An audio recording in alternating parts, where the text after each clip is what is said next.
Bah, cette histoire aussi, hein,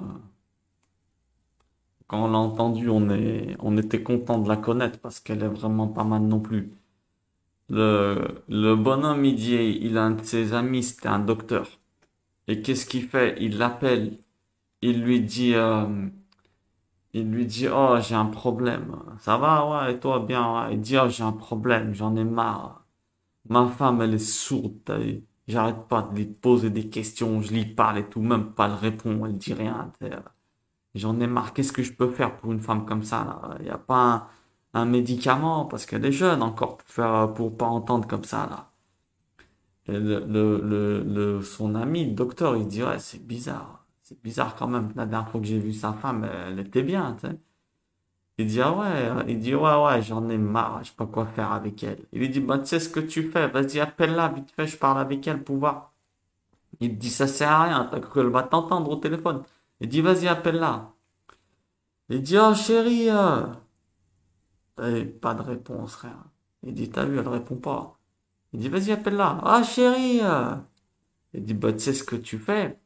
Vas-y, arrête de crier, tu me casses les oreilles à moi aussi. Va à côté d'elle et tu lui dis, viens, viens, tiens, je te passe le collègue au téléphone. Le bonhomme, il y va, il lui dit, il se met à côté d'elle, la femme, elle était en train de rentrer le linge dans la machine à laver. Il se met à côté d'elle, il fait chérie, oh il crie super fort à côté d'elle. La femme, elle se retourne, elle le regarde, elle lui dit quoi? Quoi? Elle lui crie au moins 4 ou 5 fois quoi? Elle le regarde et lui dit oh mon amour, va au docteur. T'es vraiment sourd, je t'ai répondu 4 fois. Ouh là là, c'est quoi le message de cette histoire? C'est pour ça que je l'aime bien. Des fois, on croit que le problème, c'est les gens. Alors qu'en vérité, c'est nous. Le bonhomme, il était complètement sourd et il croyait que c'était sa femme. Alors maintenant, chaque fois, avant de prendre les gens pour des imbéciles ou croire que c'est eux qui ont des problèmes, eh ben, il faut vérifier si c'est pas nous qu'on se trompe en vérité. Est-ce que c'était, est-ce que c'était pas nous qui étions dans l'erreur? La femme, elle dit une autre anecdote. Une femme, elle regarde son mari, celle-là aussi, elle est pas mal, donc j'y suis, hein. Elle regarde par la fenêtre, elle dit, oh, c'est abusé. La voisine, comme elle lave les draps tout le temps, là. Mais c'est abusé comme elle les laisse sales. Le mari la regarde et dit, ah ouais, elle les laisse sales. Ouais, regarde ça. Pourtant, les draps, c'est blanc, il y a des taches de partout. Le mari la regarde. Il lui dit, oh chérie, faut que tu penses à nettoyer les vitres de la maison. C'est exactement la même histoire. La femme, elle croyait que c'était les draps qui étaient sales, alors qu'en fait, c'était les vitres de sa maison. Et ben moi, je vais te dire un truc. Quand il y a un sourd devant toi, là on reprend l'histoire du début. Quand il y a un sourd, hein, eh ben, moi je te dis la vérité, faut se poser des questions. Parce que, ou il t'écoute pas parce qu'il a pas envie, ou alors c'est toi, t'as rien compris, parce que ça c'est, on peut faire un deuxième enseignement. Premier enseignement, c'est arrête de croire que c'est les autres qui sont en tort tout le temps, et arrête de croire parce que ça se peut que des fois, c'est toi, t'es dans l'erreur et les autres ils sont dans le bon chemin. Deuxième enseignement, il traite de la surdité. Quand tu croises un sourd devant toi, quelqu'un que tu lui dis des choses, il t'écoute pas. Moi, je vais te dire un truc. C'est où il a pas envie de t'écouter, ou il y a un autre souci. Ou alors c'est toi qui es sourd. On a dit comme l'autre, c'est comme le bonhomme au début. Il savait pas. La femme elle lui répondait, lui, c'était lui le sourd. Maintenant, il faut te poser des questions quand tu tombes sur un sourd. Qu'est-ce qui le rend sourd? Est-ce que c'est pas, comme il disait un sage, des réactions qui créent la surdité des gens, ou le silence des gens, ou leur incompréhension? Peut-être que toi, tu manques de clarté dans tes explications. Et ça fait que les gens, ça y est, ils te répondent plus, tu vois. Ils répondent mal à ce que tu leur demandes. Maintenant, je vais te dire un truc. Le silence, c'est une réponse aussi. Le silence, c'est une réponse. Peut-être que, à travers ce silence, en musique, c'est une note, hein, le silence, hein. Peut-être que ça veut dire que, et d'ailleurs, hein, je vais te dire un truc. Le silence, c'est la réponse la plus éloquente des fois. C'est celle qui a des plus grands messages. Je vais te dire un truc.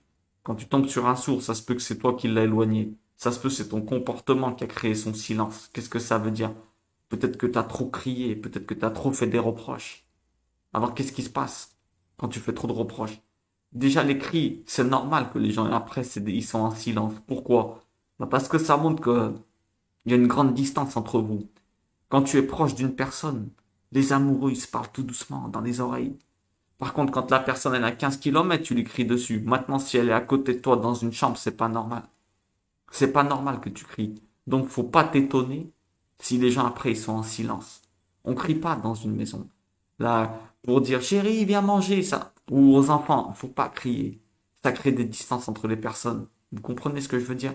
Alors, quand dans ta vie tu vas croiser quelqu'un qui est silencieux à tes questions, à tes réponses, eh ben, essaye de voir si ces réponses, c'est pas la plus grande manière de te répondre que tu es en train de faire n'importe quoi et de mal le traiter.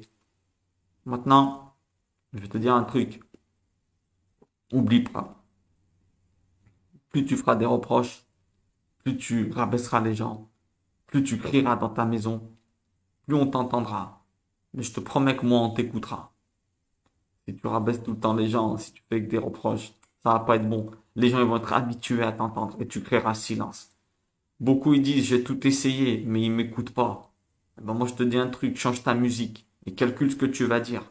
T'as vu? Arrête de vexer, arrête de reprocher, arrête de crier tout le temps.